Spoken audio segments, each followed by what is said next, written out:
আজহারি সাহেব, আপনি ভালো করে কোরআন কারীম অধ্যয়ন করুন। মালয়েশিয়ায় বড় বড় ইসলামিক স্কলার আলেমরা আছেন, তাদের সান্নিধ্যে যান এবং পড়াশোনা করুন। আপনারা বিতর্কিত কথা বলে অনৈক্য সৃষ্টি করবেন, আর আমরা আপনাদের সংশোধন করার চেষ্টা করলে রোজ টিভিতে কিছু গৃহপালিত বক্তা আছে, এরা আমাদের বিরোধিতা করবে। আমরা এগুলো কোনো তোয়াক্কা করি না। আমরা যারা আহলুস সুন্নাহ ওয়াল জামাত ও আহলে হকের প্রতিনিধি, এগুলোকে আমরা কোনো তোয়াক্কা করি না। কে আমাদেরকে গালি দিল, কে আমাদেরকে গালি দিল না, তা দেখার টাইম আমাদের নাই। আমরা সত্যের পক্ষে কথা বলেই যাব। কোন ব্যক্তি ততক্ষণ পর্যন্ত মুমিনই হবে না, মুসলিমই হবে না, যতক্ষণ না সে আল্লাহর তাওহীদকে বিশ্বাস করার সাথে সাথে আল্লাহর হাবিব মুহাম্মদ সাল্লাল্লাহু আলাইহি ওয়াসাল্লামের রিসালাতকে বিশ্বাস না করবে।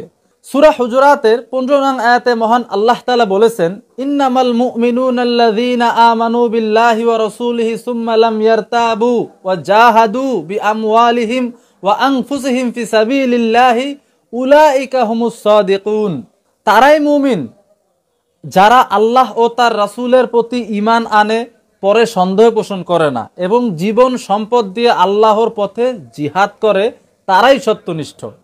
আল্লাহ তাআলা কোরআন কারীমের আরেক জায়গায় বলেন, সূরা সফের 10 ও 11 নং আয়াত, ইয়া আইয়ুহাল্লাযীনা আমানু হাল আদুল্লুকুম আলা তিজারাতিন তুনজিকুম মিন আযাবিন আলীম তুমিনুনা বিল্লাহি ওয়া রাসূলিহি ওয়া তুজাহিদুনা ফি সাবিলিল্লাহি বিআমওয়ালিকুম ওয়া আনফুসিকুম যালিকুম খায়রুল লাকুম ইন কুনতুম তা'লামুন।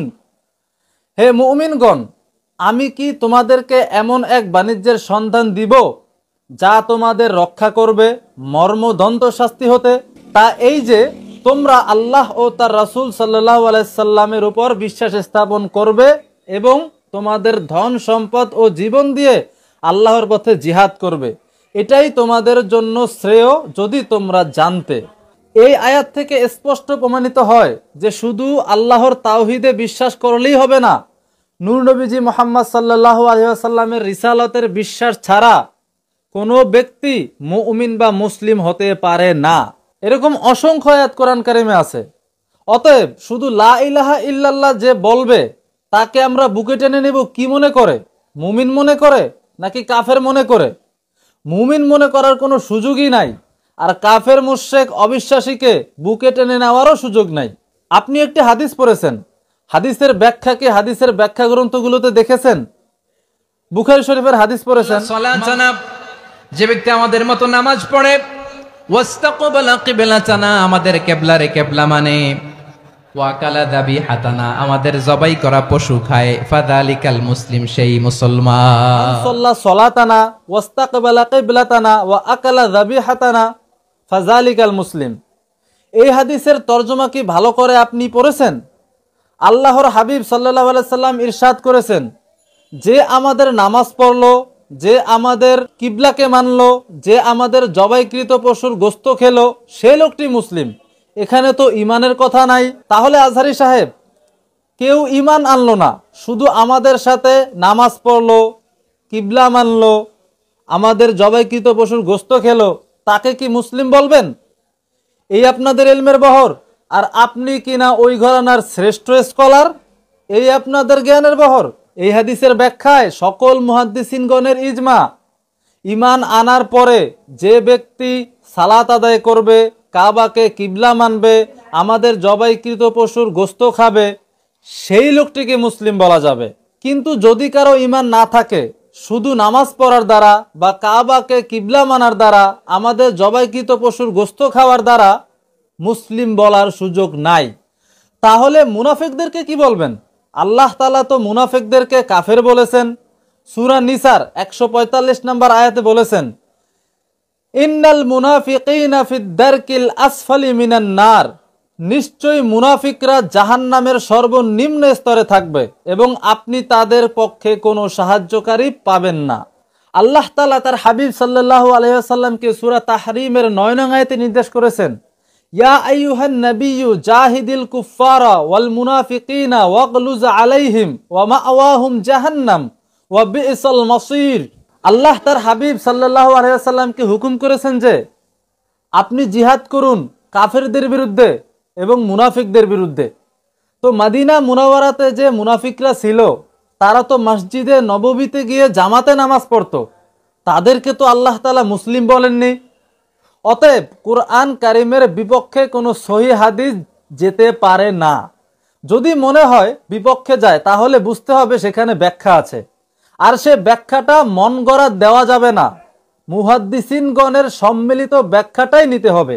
অতএব আপনি এই হাদিসের ব্যাখ্যাটাও বুঝলেন না, আপনি কাদেরকে সুযোগ দিচ্ছেন? আপনি একটু পড়াশোনা করুন, উলামায়ে আরবের ফতোয়াগুলো দেখুন।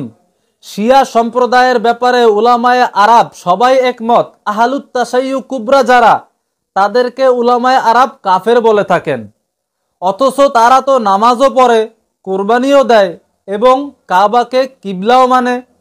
আপনি আরেকটি হাদিস লা পড়েছেন, ইলাহা ইল্লাল্লাহ, যে ব্যক্তি বলবে লা ইলাহা ইল্লাল্লাহ মুখলিসান মিন কলবিহি, অন্তর থেকে যে পড়বে লা ইলাহা ইল্লাল্লাহ দাখালাল জান্নাহ, সে জান্নাতি হয়ে যাবে।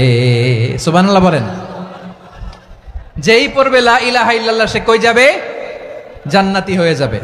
যারাই বলবে লা ইলাহা ইল্লাল্লাহ তারা আমার ভাই। ক্বালা লা ইলাহা ইল্লাল্লাহ দাখালাল জান্নাহ, এই হাদিসটি বুখারী শরীফে আছে, তিরমিজিতে আছে, মুসলিমে আছে।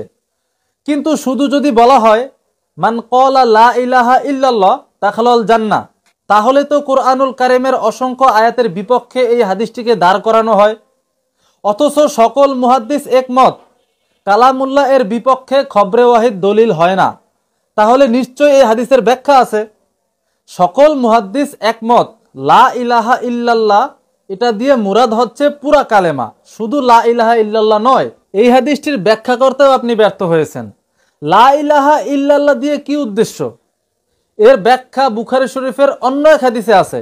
বুখারী শরীফের প্রথম খণ্ড 88 নম্বর হাদিস, ক্বালা আতাদরুনা মাল ঈমানু বিল্লাহি ওয়াহদা ক্বালু আল্লাহু ওয়া রাসূলুহু আ'লাম ক্বালা শাহাদাতু আন লা ইলাহা ইল্লাল্লাহ ওয়া আন্না মুহাম্মাদুর রাসূলুল্লাহ সাল্লাল্লাহু আলাইহি ওয়াসাল্লাম। অর্থাৎ আল্লাহর হাবিব নূর নবীজি মুহাম্মদ সাল্লাল্লাহু আলাইহি ওয়াসাল্লামের রিসালাতকে বিশ্বাস করার পর কোনো ব্যক্তি যদি লা ইলাহা ইল্লাল্লাহ পড়ে তখন সে আল্লাহর তাওহীদের বিশ্বাস করলো, তাকে মুমিন বলতে হবে। উমদাতুল কারি প্রথম খণ্ডের 185 পৃষ্ঠায় ব্যাখ্যা এসেছে, ফাইন ইকতাসারা আলা আহাদিহিমা লাম ইয়াকুম মিন আহলিল কিবলা আসলান বাল ইউখাল্লাদু ফিন্নার। কেউ যদি কালেমার দুই অংশের কোনো এক অংশকে বাদ দিয়ে সংক্ষেপ করে সে মুসলিম নয়, সে জাহান্নামে যাবে। সবচেয়ে বেশি কোরআন হাদিস বুঝতেন সাহাবায়ে কেরাম রিদওয়ানুল্লাহি তাআলা আলাইহিম আজমাইন। আমরা দেখেছি হযরত আলী রাদিয়াল্লাহু তাআলা আনহু খারিজিদের বিরুদ্ধে কেতাল বা সরাসরি জিহাদে অবতীর্ণ হয়েছেন। অথচ সকল খারিজিরাই নামাজও পড়তো, কাবাকে কিবলাও মানত, কোরবানিও দিত, বরং ফারায়েজ মানার ক্ষেত্রে তারা ছিল কঠোর। অথচ ইরাকের হারুরা নামক এলাকায় 12,000 খারিজির 8,000কেই তিনি হত্যা করেছিলেন। কেন আজহারী সাহেব? হযরত আলী রাদিয়াল্লাহু তাআলা আনহু কি ঐক্য বুঝেন নাই? ওয়াতাসিমু বিহাবলিল্লাহি জামিআ ওয়া লা তাফাররাকু, এই আয়াতের ব্যাখ্যা বুঝেন নাই? সাহাবায়ে কেরামগণ সঠিকটাই বুঝেছেন, আপনারাই আসলে বুঝেননি, গোমরাহি ছড়াচ্ছেন।